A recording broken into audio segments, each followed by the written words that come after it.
자동사, 타동사는 여러분이 얼추 알고 있어요. 근데 매번 시험 볼 때 문제가 있다? 얘네 시험 볼 때 내가 사실 저도 얘기를 많이 했는데 이제 우리가 타동사 할 때 항상 같이 나오는 개념이 뭐냐면 이제 완전하다, 불완전하다 개념이 같이 나오고 또는 능수동태에 대한 개념이 같이 나오거든요. 뗄 수가 없어요. 근데 이제 아마 내가 이 얘기를 많이 했을 거야. 저한테 수업 들은 사람들.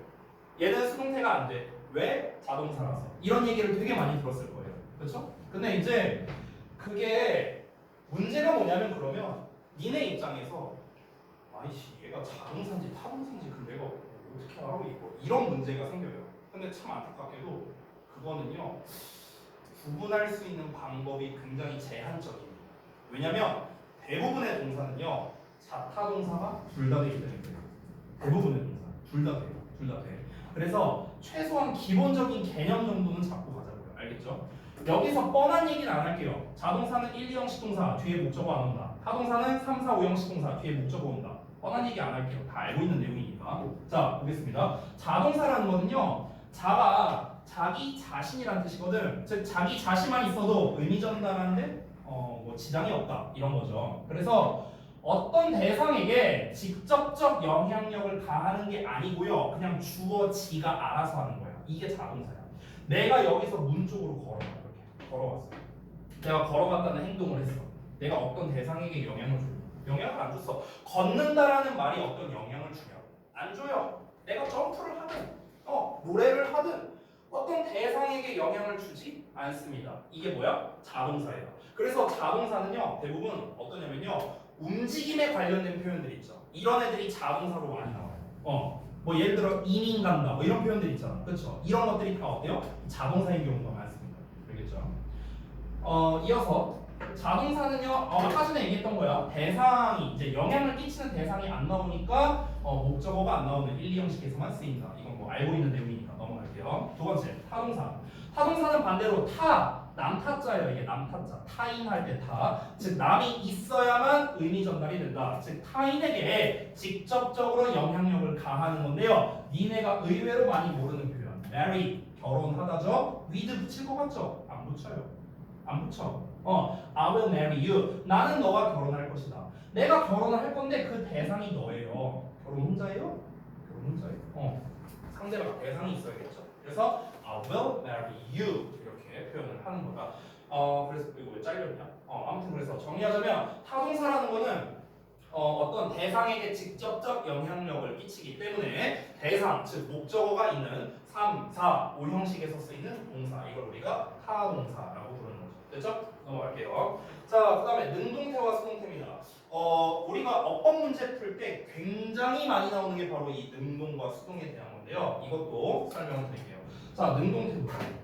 동사라는 행동을 행하는, 즉 주어 입장에서 서술하는 방식, 이거를 능동태라고 합니다. 정말 쉬운 예시 보여줄게요. I love you.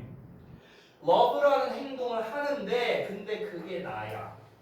그럼 이 행동을 행하는 이 I라는 녀석 입장에서 말하는 거. 능동태. 그러니까 여러분이 능동이냐 수동이냐라는 걸 말할 때 제일 중요한 개념이 뭐냐면요. 바로 입장이라는 말이야. 입장. 누구 입장에서 서술하느냐. 이게 태에서 가장 중요한 개념이야. 한 번 더 얘기할게. 태에서 가장 중요한 개념이 뭐라고? 누구 입장에서 말하느냐. 이거라고. 누구 입장. 주어 입장. 행동을 하는 입장이냐 행동을 당하는 입장이냐. 입장이 중요한 거야. 그냥? 자, 그럼 수동태는 당연히 뭡니까? 당하는 입장에서 서술하는 거. 근데 그 당하는 놈이 누구냐면 목적어거든. 방금 전에 쓴 예시 보여줄게. I love you야. 여기서는 당하는 놈이 you예요. you. 그래서 요 놈 입장에서 말하려고 요 놈을 앞으로 빼는 거야. 됐냐? 그래서 you are loved by me. 이렇게 수동태로 바뀌게 된 거죠. 됐어요? 자, 그래서 정리하자면 능동태라는 거는요. 생각을 해봐. 야, 모든 문장 형식에는 주어가 있죠. 주어 없는 형식이 있어요? 없잖아요. 그렇죠? 근데 목적어가 없는 형식은 있죠. 1, 2형식에서는 목적어가 없잖아. 3, 4, 5형식에만 있죠. 그래서 능동태는요. 형식에 관계없이 전부 다 사용 가능할 수밖에 없어요. 모든 형식에 주어가 있으니까. 근데 수동태는 다시 한번 누구 입장이라고? 목적어 입장에서 말하는 거라고. 목적어 입장. 그럼 목적어가 있어야만 수동태를 표현할 수 있겠네. 그러니까 3, 4, 5형식에서만 수동태를 쓸 수 있다는 거야. 됐냐? 특히 사형식 같은 경우는 목적어가 두 놈 나오기 때문에 요놈 입장, 요놈 입장 두 가지 버전의 수동태가 나오는 거죠. 그렇죠? 이것도 다 중학교 때 배운 내용이고요. 자, 여기서 팁을 주자면 능동태는 뒤에 주로 목적어가 나오고요. 이렇게 수동태는 목적어가 나오지 않는다는 거. 이거는 여러분이 많이 알고 계신 걸 거라서 가볍게만 하고 넘어가겠습니다. 자, 5번 볼게요. 사역동사 설명드릴게요. 네, 제발 부탁인데 사역동사 시키다라고 해석하지 마세요. 제발 부탁이에요. 시키가 아니에요. 아니야. 이거 아니야. 이 시키다란 말을 대체 누가 유행시킨 건지 진짜 없애버리고 싶어요. 아니 시키다 아니에요. 알겠죠? 이 사역이라는 말도 사실 좀 마음에 안 드는데 나만 또 한 불씩 나 그냥. 카메라 치지 마라. 카메라 각도 맞춰놨으니까. 자, 시키다 아니에요, 여러분. 사역동사. 사역동사란 건 뭐냐면요. 어떤 행동을 하는데 이 행동을 내가 직접 하지 않는 상황에 쓰는 게 사역동사예요. 한 번 더. 어떤 행동을 하는데 내가 이 행동을 직접 하는 게 아니야. 딴 놈이 하는 거야. 이게 사역동사입니다. 자, 아까 니네가 테스트를 봤죠? 난 어제 머리를 잘랐다. 자, 뭐 제대로 이제 뭐 감을 잡으신 분도 있었는데요. 거의 대부분 여러분 답을 어떻게 쓰셨습니까? 뭐야? 이렇게 썼죠. 이렇게 썼죠. 얼마나 정직해. 내가 어제 머리를 잘랐다. 틀렸어요. 이게 왜 틀렸는지 이유가 중요하죠. 그렇죠? 니네가 아저씨에 나오는 원빈이에요. 니네가 머리 잘라요? 니네가 머리 잘라? 가고? 아니잖아. 근데 왜 아이컷이라고 표현해요? 아이컷은 뭐야? 내가 자르는 거예요. 내가 자르는 거라고. 됐어? 아니 내가 자르는 게 아닌데 왜 I cut my hair라고 합니까? 왜 내가 내 머리를 잘랐다고 표현해요? 내 머리 누가 잘라줘요? 이용사가 잘라주겠죠. 그렇죠? 그러면 이걸 우리가 풀 버전으로 말하면 어떻게 됩니까? 나는 어제 미용실에 가서 미용사에 의해 머리가 잘렸어. 우리가 이렇게 표현하냐? 우리가 평소에 이렇게 표현해요? 그렇게 안 하잖아. 어떻게 표현해? 우리식으로. 아, 나 어제 머리 잘랐어. 이렇게 표현하잖아. 그렇죠? 그러니까 그 어제 머리 잘랐다라는 말에는 이미 뭐가 포함되어 있는 거야? 내가 아니라 미용실에 있는 미용사가 나의 머리를 커팅을 해줬다라는 말을 축약해서 그냥 어제 머리 잘랐다. 이렇게 표현하는 거죠. 그렇죠?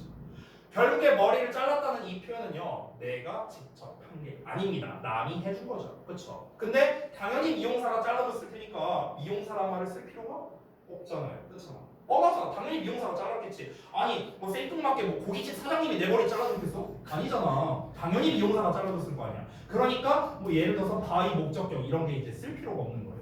그래서 I had my haircut yesterday 이런 형태가 되는 거예요. 이걸 문법적으로 말하면 어떻게 우리가 배웠습니까? 사역, 동사, 목적어, PP 뭐 이딴 식으로 이제 우리가 배운 거죠.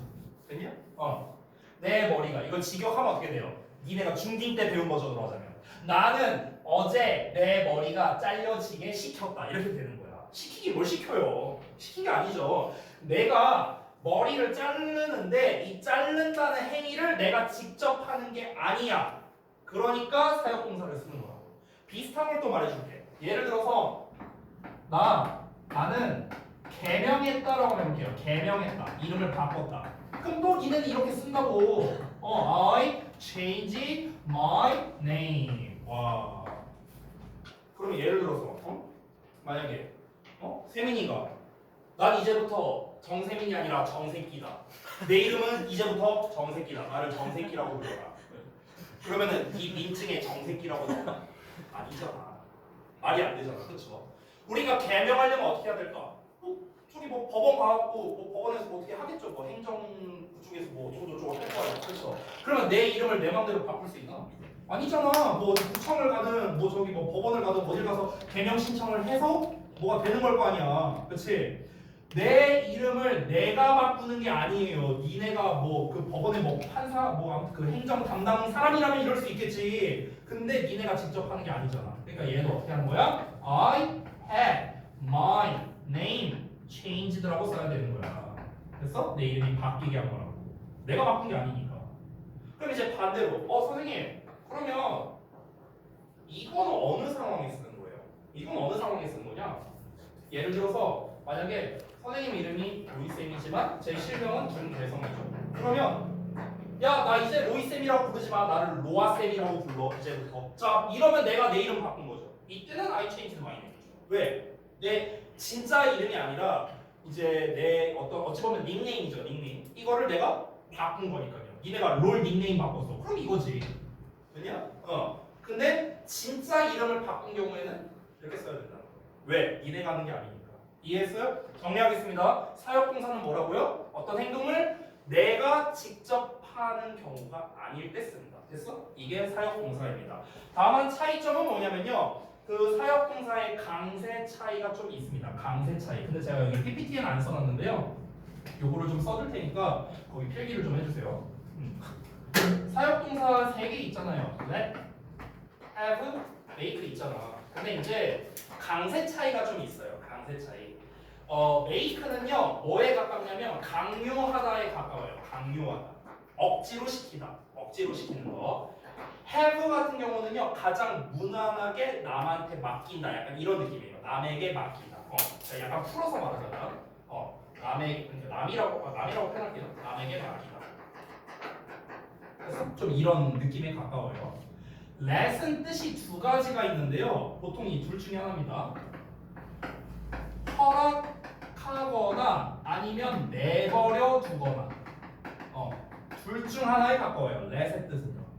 그러니까 가장 흡사한 의미를 써준 거예요. 제가 가장 가까운 의미. let은 허락 아니면 내버려 두는 거. 그냥 허락 아니면 내버려 두다. let it go 할 때 그 let이 뭔지 알아? 내버려 두다라는 뜻이야. 내버려 두다. 됐냐? 나는 사실 그 겨울왕국을 안 봐서 모르겠는데 그 let it go 하잖아.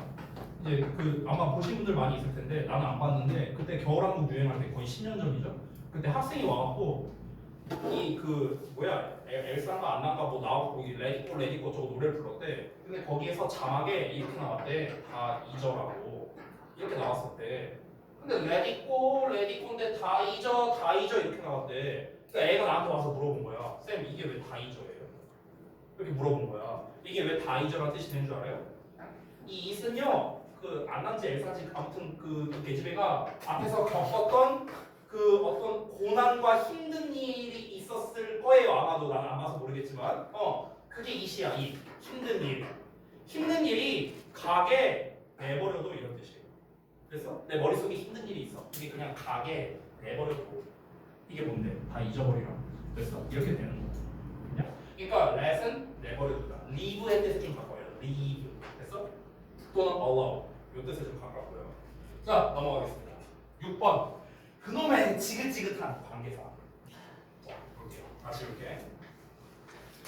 니네가 이 중딩 때부터 맨날 그놈의 지겨운 관계, 대명사, 관계, 부사 맨날 들었는데 맨날 헷갈리고 맨날 까먹고 맨날 시험에서 틀려와요. 왜 그럴까요? 관계사에 대한 이해가 부족해서 그래요. 제가 오늘 여기 수업 시간에서는요, 니네가 중딩 때 배웠던 관계사에 대한 설명은 안 할 겁니다. 그런 거 있잖아. 뭐 관계대명사 뒤에 뭐 불완전한 문장 오고 얘가 형용사 절이어서 뭐 선행사를 수식하고 뭐 계속적용법이 어쩌고 뭐 이런 거 있죠. 니네가 배운 거 그거 다 뺄 거예요. 자 핵심만 설명합니다. 관계대명사랑 관계부사는요 어디에서 나온 개념이냐면 부연 설명에서 나온 개념이에요. 부연 설명. 자 내가 예문 하나 줄 테니까 한번 해석해 보세요. 속으로 해석해. 모를 만한 단어 제가 써놨어요.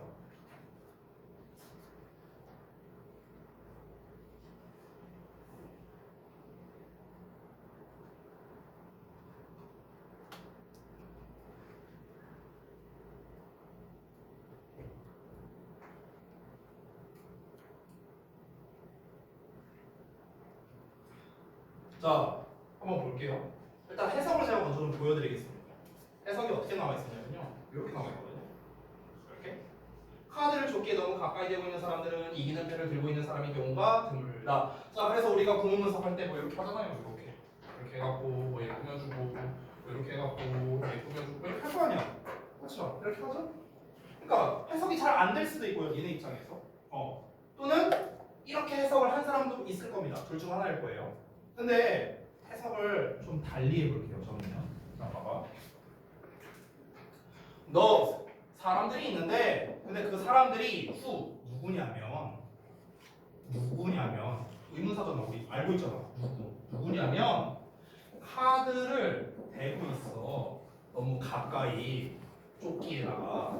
근데 그런 사람들이 있는데 걔네가 이런 어떤 사람들일 가능성이 적어. 근데 그게 또 누구냐면 이기는 패를 가지고 플레이를 하는 사람들이야. 됐어? 이렇게 하는 거라고. 지금 우리가 흔히 관계사를 해석할 때 뭐뭐 하는으로 해석을 하죠. 맞아요. 틀린 게 아닙니다. 틀린 게 아닌데 관계사의 의미를 제대로 살리려면요, 마치 계속적 용법처럼 해석하는 거예요. 됐어요? 그러니까 who는 누구잖아. 니네가 알다시피. 그럼 누구냐면 이렇게 해석하면 되는 거야. 됐냐? 그러니까 어렵게 접근하지 말라고요. 관계사를 해석할 때. 자, 관계사의 기본은 뭐냐면요, 문장을 연결하면서 앞에 나온 명사, 우리가 선행사라 부르는 놈 있죠. 이 놈에 대한 부연 설명해 주는 거야. 예를 들어서 야, 내가 어떤 도구를 갖고 있는데 근데 그 도구가 which 어느 것이냐면 이러면서 설명하는 거야. 단소라는 놈인데 됐어? 부연 설명. 됐냐? 부연 설명이라고. 부연 설명. 그래서 얘네가 관계사 나올 때 해석 헷갈리면요, 내가 방법 알려줄게. 이렇게 하면 돼. who가 나왔어. 그게 누구냐면 which 나왔어. 그게 어떤 거냐면, 네. 근데 그 대상이 뭐냐면 where. 그게 어디냐면 when. 그게 언제냐면 이렇게 하면 돼. 됐어? why 나왔어. 그 이유가 뭐냐면 이렇게 하면 돼. 그러니까 why가 왜잖아. 왜? 니네가 알고 있잖아. 왜 그러냐면 이렇게 하면 돼. how가 어떻게잖아. 그게 어떻게 되는 거냐면 이렇게 하면 된다. 됐냐? 그냥 그대로 하면 돼요. 어렵게 생각할 게 없어. 그럼 이걸 업그레이드 해볼까? 예를 들어서 place 나왔어? 근데 우리가 in which 이렇게도 쓰죠. 전치사의 관계대명사 해갖고 배우잖아. 그렇지? 뭐 뒤에 완전한 문장인가 이런 거 배우잖아. 이걸 언어적으로 접근해볼까? which는 뭐야? 얘야 얘. 장소야 장소. 어떤 장소를 내가 I know the place. 내가 어떤 장소를 알고 있는데 근데 그 장소에서 이렇게 하면 돼. 장소에서 from 그 장소로부터 to 그 장소로 이렇게 하면 돼. 어려울 게 없어요, 여러분. 어려울 게 없다고. 그냥 그 전치사 해석에 맞게끔 넣으면 그만이에요. 되냐? 그러니까 관계사는요 어렵지 않아요. 전혀 어려운 게 아니라. 어떤 느낌인지 좀 알겠어요? 이런 느낌이에요, 이런 느낌. 그러니까 제가 오늘 알려주는 것들은요 전부 다 뭐였습니까? 제가 아까 처음 인트로에서 말을 했죠. 어법 문제를 잘 풀기 위한 어법을 지금 알려준 게 아니에요. 해석. 어떤 느낌이구나. 이런 느낌입니다. 이거를 알려주려고 지금 제가 보여드린 겁니다. 정리 좀 할게요. 자, 처음에 말했다시피 영어, 한국어는요 문화가 당연히 다르니까 차이가 있을 수밖에 없습니다. 그래서 우리가 그걸 인지하면서 공부를 해야 되는 거예요. 그래야 인지하고 이해해야 우리가 암기도 더 잘 될 거 아니냐. 우리가 여태까지 알았던 가정법이니 조동사니 이런 게 다 이런 비밀이 숨겨져 있었구나. 현재 시제는 뚜렷하고 단호하고 평상시고, 과거 시제는 희미하고 애매하고 약하고 이런 느낌이 있었구나. 그랬구나 라는 걸 이제 우리가 알 수 있는 거고요. 관계사라는 거는 그냥 우리가 의문사 해석하듯이 하면 되는구나. 누구냐면 어느 것이냐면 뭐 이렇게 하면 되는구나. 그냥 그렇게 생각하면 되는 거예요. 전혀 여러분이 해석할 때 어렵게 접근할 필요가 없다라는 겁니다. 그렇죠? 이렇게 해갖고 기본 어법에 대한 설명을 좀 마치도록 하겠습니다. 자, 물론 근데 지금까지는요 전부 다 어법이나 영작이나 이런 걸 기반으로서 이제 사실 영작보다는 이제 해석이죠. 해석을 좀 기반으로 어떤 뉘앙스냐 이런 걸 기반으로 제가 쭉 설명을 드렸습니다. 하지만 어쨌든 어법 수업이니까 어법 문제 푸는 법도 알아야겠죠. 그래서 그걸 알려드릴 거예요. 잠시 쉬었다 하겠습니다. 아직은 일시정지 눌러줘. 아래 거.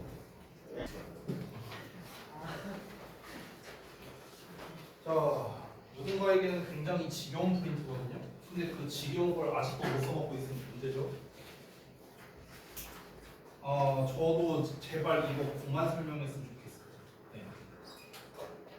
근데 사실 지금 여러분 어법과 실력까지 교재에 있는 막 여러 가지 문제 있죠. 냉정하게 말해볼까? 이거 한 번 다 풀면은 니네 어법 다 만들 수 있어요? 아니잖아요. 그렇죠. 이 다음 책, 이 다음 어법 교재도 있겠죠? 그거 다 풀면 어법 문제 다 만들 수 있나? 아니라고요. 아까 전에 말했다시피 여러분께서 어법 문제를 잘 못 푸는 이유는요 여러 가지가 있겠지만 결정적으로는 니네가 배운 걸 못 써먹어서 그래요. 기억이 안 나는 것도 물론 있겠죠. 그러니까 중등부 때는 이제 정해져 있는 것만 우리가 공부하면 되니까 그 문제만 드립다 풀면 됩니다. 근데 고등부는 안 그러죠. 전범이잖아요. 그러면 어떻게 문제를 풀어야 하는지 그 방법이 중요합니다. 그리고 그 방법에 있어서는 저는 굉장히 자신이 있어요. 그거를 3페이지에 정리했습니다. 3페이지에. 좀 참고사항을 말씀드릴게요. 이 부분을요, 그 어디에서도 들을 수 없습니다. 왜? 내가 만든 거니까. 내가 만든 거니까 어디에서도 볼 수 없고요. 이렇게 설명하는 강사는 저는 평생 단 한 명도 본 적 없어요. 없어요. 그래서 이제 제가 하나 일화를 말씀드리면 우리 학원에 어떤 선생님인지 말을 안 할게요. 어떤 선생님께서 제가 이걸 가지고 이제 수업하는 영상을 이제 보신 거예요. 우리 이제 유튜브에 올리잖아. 영상을 보시더니 저한테 와서 알려줄 수 있네요, 이걸. 그래서 알려드리려고 하는데 다른 선생님들이 저도 알려주세요, 저도 알려주세요 이렇게 한 거야. 그래갖고 지금 요 강의실에 선생님들 다 앉히고 이거 했어요. 너네 수업하듯이. 그게 3월이었습니다. 올해 3월에. 이걸 다 했어요. 그래서 이거대로 지금 선생님들은 똑같이 수업을 하고 계십니다. 근데 여러분 어디나 맛집의 최고는 원조죠. 원조가 알려드릴게요. 원조가. 자, 가겠습니다. 개요부터. 아까 말씀드린 거죠. 자, 중등부 때 문법, 고등부 때 어법 다르다라고 했습니다. 어떤 차이가 있냐? 쉽게 말할게요. 문법은 단순 암기고요. 문법적 사실에 대한 암기. 어법은요, 그 암기한 녀석을 구문 및 해석과 결합한 겁니다. 이게 어법이에요. 어법. 알겠죠? 자, 그럼 이제 우리가 어법을 어떻게, 이 전범위, 엄청나게 많은 범위의 이거를 어떻게 문제를 풀어야 되는가, 어떻게 공부를 해야 되는가, 이걸 알려드릴 건데요. 자, 저는 고등부에서 나오는 어법을 3가지로 정리합니다. 필기할 필요 없어요. 다 써있으니까. 볼게요. 자, 동사 관련된 어법이다, 절 관련된 어법이다, 기타다. 저는 이렇게 퉁쳐버립니다. 자, 우리 주역보들은 굉장히 익숙하죠? 맨날 설명한 거니까. 이게 대충 시험에서 나오는 출제 비중이 어느 정도 되냐? 한 요 정도 됩니다. 보통. 근데 보통 고2 2학기부터는요, 이 비중이 이렇게 바뀝니다. 기타의 비중이 조금 더 올라가요. 네. 얘는 비중이 변하지 않습니다. 그러면 우리가 모든 출제되는 어법의 절반이 이 동사 관련된 어법이라고. 동사 관련된 어법. 나머지 50%가 나머지 절과 기타입니다. 자, 그러면 이 기타에는 뭐가 있냐면요, 여러 가지가 있는데 대명사도 있고 대동사도 있고 병렬 구조도 있고 형용사 대 부사, 비교 구문, 도치 구문, 강조 구문 등등등 요딴 것들이 있어요. 이게 다 기타에 속하는 거야. 이거 다 합쳐서 30%라고요. 다 합쳐서. 됐어? 자, 그러면 이유가 있겠죠? 아니, 왜 동사 관련 어법이 이렇게 압도적으로 비중이 높은가? 이유를 말해줄게요. 여러분이 중학교 때 쓰신 분들이 아마 많을 텐데요. 중등부 문법 교재들이 있죠. 예를 들어 마더텅 3800제라든가 아니면 뭐가 있을까? 그래마 인사이드라든가 이런 교재들이 있잖아. 이런 교재들을 보면요, 단원이 있어요. 챕터가. 그 챕터가 보통 12단원인데 이렇게 갑니다. 일일이 쓰려면 오래 걸리니까 이렇게 써볼게. 자, 그 단원이 어떻게 가냐면 1. 문장의 구조, 2. 시제, 3. 조동사, 4. 수동태, 5. 부정사, 6. 동명사, 7. 분사, 8. 비교구문, 9. 접속사, 10. 관계사, 11. 가정법, 12. 특수구문. 이렇게 돼 있어요. 이렇게. 이게 일반적인 그 어법 챕터의 순서거든요. 자, 그럼 제가 12단원을 썼는데요. 이 12단원에서 동사와 관련 있는 어법에다가 내가 체크해 볼게요.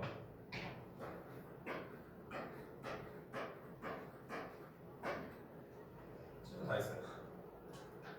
야, 12단원 중에 지금 몇 개 체크했냐? 8개 체크했어요. 8개. 이게 다 동사 관련 어법이에요.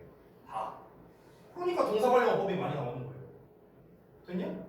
우리가 중등부 때 배웠던 문법들 있죠? 그거의 과반수 이상이 뭐라고요?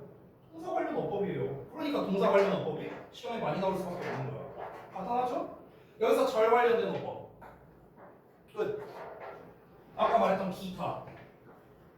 끝. 됐어요? 이렇게 된다고. 그러니까 동사 관련 어법이 압도적으로 많이 나올 수밖에 없다. 됐죠? 이게 이유입니다. 그래서 1순위라고 제가 여기다가 써놨죠? 1순위 동사 관련 어법. 동사 관련 어법이 이 고등부에서 압도적으로 많이 나올 수밖에 없다. 그럼 우리가 바꿔서 말하면 이 동사 관련 어법만 잘 풀어도요 50%는 맞출 수 있는 거예요. 알겠죠? 50% 맞출 수 있어요. 그리고 절 관련된 어법까지 여러분이 만약 잘 맞출 수 있다. 그러면은 약 70에서 80% 확률로 맞출 수 있는 거예요. 알겠죠? 물론 제대로 익혔다는 전제겠죠. 자 보겠습니다. 동사 관련 어법. 뭔지를 알아야겠죠? 동사 관련 어법이 뭐냐? 쉽게 말할게요. 동사처럼 생겼어. 그럼 다 동사 관련 어법이에요. 아주 간단하죠? 자 예를 들어서 make라는 원형이 있어요. 그럼 이 make라는 원형을 한번 바꿔 써볼게요. 어떻게? 예를 들어서 makes라고 쓸 수도 있고요. 뭐 making으로 쓸 수도 있고요. to make로 쓸 수도 있죠. 뭐 will make로 쓸 수도 있죠. have made라고 쓸 수도 있고요. 그냥 made도 있고요. have been made도 있고요. 뭐 겁나 많죠. 등등등등. 그래서 이거 다 합쳐서 동사 관련 어법. 됐냐? 이렇게 생각하면 돼요. 그냥 동사처럼 생겼으면 동사 관련 어법이에요. 됐죠? 심플하죠? 자 갑니다. 그러면 이 동사 관련 어법을 풀려면 우리가 뭘 알아야 되느냐? 당연히 동사가 가지고 있는 특성 그리고 동사가 아닌 녀석의 특성을 알아야 돼요. 그래서 제가 좀 필기를 할 건데요. 여러분도 좀 필기해 주시기 바랍니다. 제가 잠깐 이 빈 공간으로 저는 좀 띄울 테니까요. 여러분은 적절히 그 필기를 좀 해주세요. 자, 우리가 지금 이제 동사 관련 어법을 배우기 때문에 동사인 것과 동사가 아닌 녀석을 구분해서 해야 되거든요. 자, 동사가 아닌 녀석 이걸 볼 겁니다. 그 동사가 아닌 녀석을 우리가 뭐라고 부르냐? 아마 많이 들어봤을 텐데 바로 준동사라 불러요. 준동사. 그래서 준동사. 그래서 이 준동사 개념을 좀 잡고 갈게요. 여러분이 영문법을 공부하다 보면요, 준이라는 말을 상당히 많이 듣습니다. 준. 예를 들어서 준사역동사, 준부정어.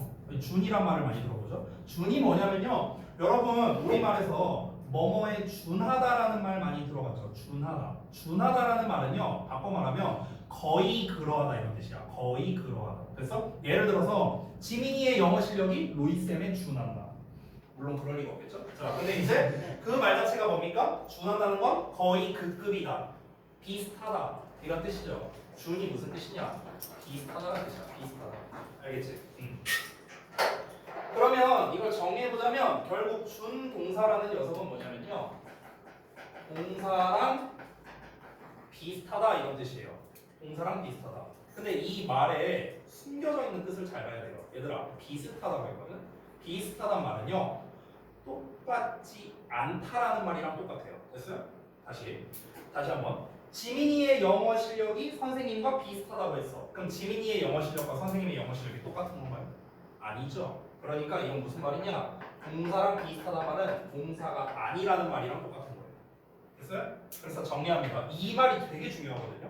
다시 한번 말할게요. 준동사는요, 동사가 아니에요. 내가 아마 오늘 이 말을 한 5번 정도 할 것 같아요. 한 번 더 얘기할게요. 준동사는요, 동사가 아니에요. 동사가 될 확률 빵프로입니다. 동사가 아니에요. 자, 근데 여기 비슷하단 말을 썼잖아. 뭐가 비슷한데? 두 가지인데요. 자, 쌍둥이가 보통 비슷한 게 생김새가 비슷하죠. 그렇죠? 형태가 비슷합니다. 형태가. 물론 아닌 경우도 있지만 이 쌍둥이가요, 성격도 비슷한 경우도 많거든요. 그래서 동사가 가지고 있는 특성과도 비슷합니다. 동사가 가지고 있는 특성. 자, 형태가 비슷하다는 말은 아주 쉽죠. 그렇죠? 말 그대로 생긴 게 비슷하다는 거니까. 근데 특성이 비슷하다? 이 특성이 비슷하다는 건 뭔데? 이걸 알아야겠죠? 동사가 가지고 있는 특성 4가지로 정리하겠습니다. 4가지. 자, 우리 동사라는 녀석은요, 일단 시제를 표현할 수 있습니다. 맞죠? 과거, 현재. 뭐 미래는 없지만 어쨌든 미래까지 말할게요. 과거, 현재, 미래를 표현할 수 있죠. 준동사도 과거, 현재, 미래를 표현할 수 있어요. 됐죠? 두 번째, 긍정과 부정을 표현할 수 있습니다. 동사는 긍정, 부정을 표현할 수 있죠. not을 붙이든 don't를 붙이든. 자, 마찬가지입니다. 준동사도 긍정과 부정을 표현할 수 있고요. 세 번째, 해를 표현할 수 있습니다. 동사는 능동과 수동을 표현하죠. 준동사도 능동과 수동을 표현할 수 있습니다. 자, 마지막, 제일 중요한 거. 제일 중요한 건데, 여러분 잘 봐봐. 동사는 앞에 뭐가 오죠? 주어가 오죠. 뒤에는 뭐가 옵니까? 뭐 목적어나 보어나 뭐 형식에 따라서 이런 애들이 오겠죠? 똑같습니다. 준동사도요. 준동사도 앞에 주어가 옵니다. 준동사도 뒤에 목적어나 보어가 나와요. 똑같아요. 됐어? 여기서 답을 아는 사람은 말해주세요. 준동사 앞에 주어가 나온다고 했죠. 혹시 요 놈의 이름이 뭔지 알아요? 오, 맞아요. 의미상 주어입니다. 많이 들어봤죠? 의미상 주어. 됐어? 준동사의 주어를 우리가 특히 의미상 주어 이렇게 표현하는 거예요. 됐죠? 자, 여기까지가 준동사의 특성에 대해서 말씀드렸습니다. 다시 한번 정리할게요. 준동사란 동사랑 비슷한데 동사가 아닌 녀석인데요. 뭐가 비슷하냐면 생긴 게 비슷하고 이런 특징들이 비슷하다라는 겁니다. 똑같다는 아니에요. 비슷하다라고 제가 계속해서 얘기하고 있습니다. 그러면 이 준동사는 종류가 뭐가 있는가? 세 가지가 있는데요. 이 세 개가 다 니네가 들어보고 아는 애들이에요. 첫 번째, 부정사. 두 번째, 동명사. 마지막 세 번째, 분사입니다. 됐어? 이 세 개를 묶어서 준동사라고 부르는 거야. 부정사, 동명사, 분사는 동사가 아닙니다. 네, 지금 벌써 한 4번 얘기했어요. 됐어? 동사가 아니야. 얘네 셋은요. 동사가 아니라는 거는 다른 품사의 역할을 한다는 거겠죠. 그걸 미리 쓸게요. 부정사는 명사, 형용사, 부사 3개. 동명사는 이름에 써있죠. 명사. 분사는 형용사입니다. 됐어? 자, 아까 전에 여러분이 어법을 어려워하는 이유에서 제가 용어가 어렵기 때문이다 라고 얘기를 했었죠. 그래서 용어 설명도 해줄게요. 준동사에 대한 용어 설명해줬죠. 부정사, 동명사, 분사 각각 용어 설명합니다. 필기 안 해도 돼요. 이거는요. 필기까지는 할 필요 없어요. 잘 들으세요. 자, 부정사라는 거는요. 정해져 있지 않은 말이란 뜻인데요. 뭐가 안 정해져 있냐면요. 해석이 안 정해져 있어요. 그러니까 해석이 하나로 안 정해져 있고요. 얘도 됐다가 쟤도 됐다가 해석이 제한이 없습니다. 해석이 제한이 없기 때문에 해석이 무제한이거든요. 그래서 부정사를 영어로요. to infinity라고 불러요. 해석이 무제한이라서요. 됐어요? 그런 의미고요. 동명사는 이름이 정직하죠. 동사를 명사로 바꿨다 이런 뜻입니다. 그래서 명사의 역할하고요. 분사라는 놈을 볼게요. 분사에서 분은요. 우리 사칙연산의 분수할 때 나눌 분자죠. 그 분과 똑같습니다. 나뉘어진 말 이런 뜻이에요. 분사라는 말 뜻은요. 나뉘어졌다는 게 무슨 말이냐? 애초에 준동사라는 거는요. 동사에서 파생된 거예요. 동사에서. 그래서 동사에서 파생되어 나뉘어진 말 이런 뜻이에요. 분사를 영어로 쓰면요. participle이라고 쓰거든요. participle. 여기 part라는 말 보여요? 나뉘어진 거잖아. 부분이니까 부분. 됐어? 자, 특히나 이제 우리가 분사라는 녀석은 현재 분사다, 과거 분사다 이렇게 나누잖아. 그치? 그럼 이제 과거 분사를 먼저 볼게. 과거 분사는 일반적으로 동사의 이기형으로 쓰죠. 그쵸? 일반적으로. 그럼 이놈의 이름이 왜 과거 분사냐면 과거형 동사와 똑같이 생긴 분사 이런 뜻이야. 과거형 동사랑 똑같이 생겼잖아. 그쵸? 과거형 동사와 똑같이 생긴 분사. 이걸 줄여서 과거 분사 이렇게 부르는 거야. 자, 과거라고 불렀으니까 깔맞춤 해야 돼. 현재 분사. 그냥 이렇게 된 거다. 그래서 과거는 영어로 past죠. 그렇죠? 그래서 앞글자 따서 PP 과거 분사 이렇게 부르는 거예요. 됐냐? 이게 이제 용어 정리한 거예요. 용어 지금까지. 자, 여기까지가 이제 준동사에 대한 설명을 드렸는데요. 이 준동사를 알아야 되는 이유가 뭐냐면, 자, 동사 관련 어법이 압도적으로 분량이 많다고 했어. 그렇죠? 그럼 내가 이제 여러분 프린트에 써 있는데 보여드릴 건데요. 미리 말하자면 우리가 동사 관련 어법을 풀 때 가장 먼저 해야 되는 게 뭐냐면 여기가 동사 자리가 맞냐 아니냐로 시작하는 거예요. 어떤 문제를 풀던가. 오케이? 다시 한번 동사 자리가 맞냐 아니냐로 시작하는 거라고. 됐어? 근데 예를 들어서 만약에 이렇게 봐봐. 만약에 made라는 놈이 나왔어. 여기에 밑줄이 쳐져 있어. 얘가 동사 자리가 맞냐 아니냐를 구분을 해봤더니 예를 들어 동사 자리가 아니야. 예를 들어서 여기가 동사 자리 아니야. 앞에 동사가 나와 있어. 예를 들어서 그러면은 동사 자리가 아니니까 당연히 동사를 못 쓰죠. 그럼 뭘 써야 돼? 준동사를 써야 되는 거야. 동사 자리가 아니니까. 됐냐? 이렇게 이해하는 거라고. 아, 동사 자리면 동사 쓰면 되고요. 동사 자리가 아니면 준동사를 쓰는 거라고. 됐냐? 자, 그러면 사실 우리가 중등부 때 이런 애들을 하나하나 나눠서 되게 세세하게 이제 공부를 했었잖아요. 선생님, 그러면 우리가 중등부 때 배웠던 그 모든 거를 다 기억하고 있어야 돼요? 사실 다 기억하긴 해야 되거든요. 근데 솔직히 다 기억 안 나잖아. 그래서 딱 세 개만 기억해주세요. 딱 세 개만. 이 세 개만 기억해도 이 어법 문제 푸는데 아주 큰 지장은 없습니다. 이 세 개만 기억해주세요. 뭐냐면요. 품사, 자리, 해석입니다. 요 세 개만 기억해주세요. 요 세 개만. 알겠죠? 품사, 자리, 해석. 요것만 기억해주세요. 이것만 기억하면요. 반 이상은 먹고 들어가요. 어떤 걸 하더라도. 예를 들어서 바로 나와야 돼. 자, 부정사 하면은 명사, 형용사, 부사다. 일단 품사부터 알아야 돼요. 예를 들어 관계대명사는 형용사절이다. 관계대명사 왓은 명사절이다. 복합관계대명사는 명사절, 부사절이다. 이런 것들. 그러니까 어떤 품사 역할을 하느냐, 자리를 어디다 써야 되냐, 해석을 어떻게 하냐. 요 정도는 기억을 해달라는 거야. 이건 기억해야 돼. 이것도 기억 못하면 고등법 풀면 안 돼요. 이거부터 다시 해야 되는 거야. 됐냐? 이거는 기억을 해줘야 돼. 품사, 자리, 해석. 알겠죠? 자, 그러면 방금 전에 얘기했던 걸로 다시 한번 돌아가 볼게요. 이거 다 지운다? 다 지울게.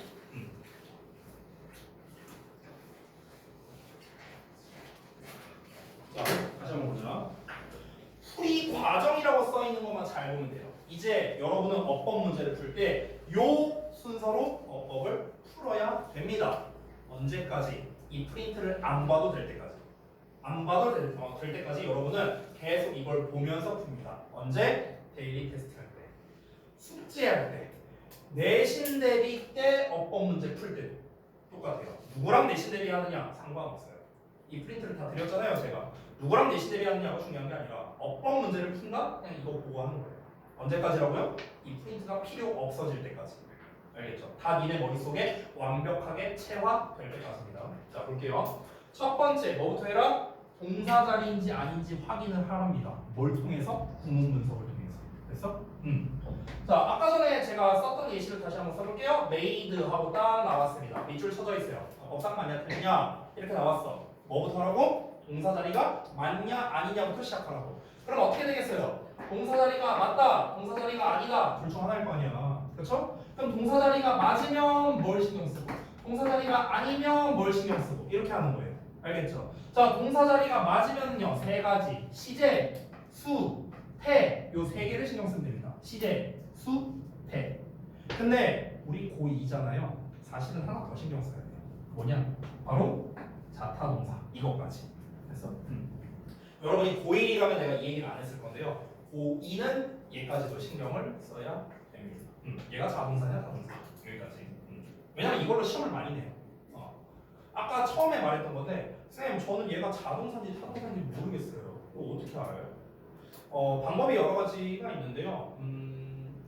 일단 그 자동사 우리가 단어장을 보잖아요. 단어장을 보면 얘가 자동사인지 타동사인지가 나와 있어요. 단어장 좀 줘봐. 아이 진짜 겁나 들리네. 줘봐. 어딨냐? 안 나와. 예문을 봐야 알겠다. 예문 보면 나와 있어요. 예문 보면 뒤에 목적어 있으면 타동사고 목적어 없으면 자동사겠지 뭐. 예문 봐야지. 원래 자동사는 이렇게 vi, 타동사는 vt 이렇게 나와 있거든요. 이게 자동사, 타동사예요. 구분할 때. 근데 단어장에 이제 안 나와 있다면 예문을 보세요. 뒤에 전치사가 나와 있으면 자동사고요. 그냥 목적어가 나오면은 타동사입니다. 이렇게 구분을 할 수도 있어요. 자, 어찌됐든 다시 돌아와서 시제, 수, 태 이 세 가지를 확인하는 게 기본인데요. 여기서 팁을 주겠습니다. 시제 문제는 정말 출제율이 낮습니다. 시제에서 낼 만한 거는요 하나밖에 없어요. 대과거 시제, 헤드 PP 있죠. 이거 말고는 낼 게 없어요. 이거 말고 낼 게 없어요. 그러니까 여러분이 예를 들어 다음에 내신 대비를 해. 교과서나 외부 지문을 받았어. 근데 거기에 헤드 PP 표현이 나와 있어. 그러면 요 정도는 시제 문제로 나올 수 있겠구나. 요 정도만 생각하면 되는 거야. 근데 예를 들어 헤드 PP가 안 나와 있다고 쳐볼게. 안 나와 있는데 예를 들어서 그냥 과거형의 made가 나와 있어. 그냥 과거형의 made가. 근데 시험에서 얘를 had made로 바꿔놓고 밑줄 쳐놓고 법상 맞냐 틀리냐 안 돼요. 그렇게 안 된다. 애초에 헤드 PP로 나와 있다면 얘는 낼 수 있다고. 근데 헤드 PP가 안 나온 상태에서 made만 딸랑 나왔는데 얘를 이렇게 변형해서 낸다. 안 된다고요. 알겠죠? 그러니까 시제 문제는요 출제율이 굉장히 떨어집니다. 고등부에서 안 내요. 이거는요 시제 문제는 어디서 잘 나오냐면요 공무원 시험에서 잘 나와요. 공무원 시험, 7급 공무원 시험. 알겠죠? 자, 스위치랑 태. 그래서 대부분은 요 문제인데요. 대부분은 대부분 동사 자리가 맞을 때는요 스위치 아니면 태예요. 알겠죠? 이렇게 이해하시면 됩니다. 자, 그 다음에 이어서 동사 자리가 아니야. 그럼 아까 뭐라고 했죠? 준동사 쓰라고 했어요. 준동사. 근데 이 준동사가 종류가 세 개잖아. 부정사, 분명사, 분사. 뭘 써야 돼? 이런 문제가 생기겠죠. 팁을 줄게요. 어떻게 풀면 되냐면, 자, 예를 들어